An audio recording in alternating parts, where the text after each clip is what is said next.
Guys, you can make your own over there.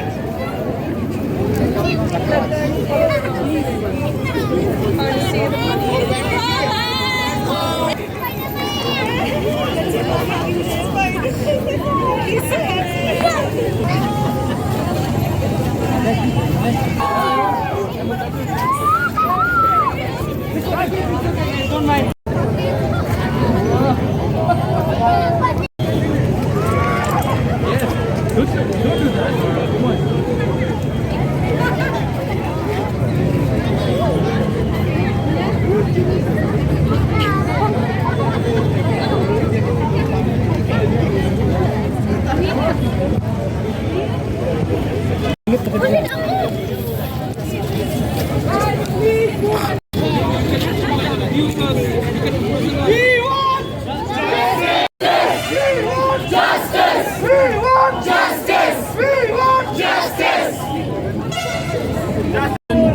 We should support each other.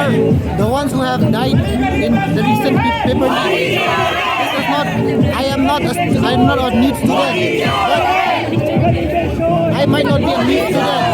But the students have died, and the ministers are not doing anything. The prime minister is not doing anything. The education minister is not doing anything.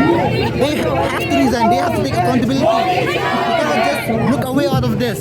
They have tweeted stuff about saying that the leaks are like some of the leaks. They have tweeted this morning that the leaks is only some questions, but there are like 120 questions leaked. That is not okay. That was a leak. That is, they are not taking accountability for it. We want accountability. That's all. Future jangi namar ba minta ki mapilu pi lahe kan ne ikon dikti jong pi kin sa siam kum gini jing e tengi fight na minta future la de kenam ba de na buat jangi ka future kan biang mujur ngi sha ba ki student hadir ni ila sale ben ma tu kala di charge e de hidwai ba kin yo no ka me ka phat ko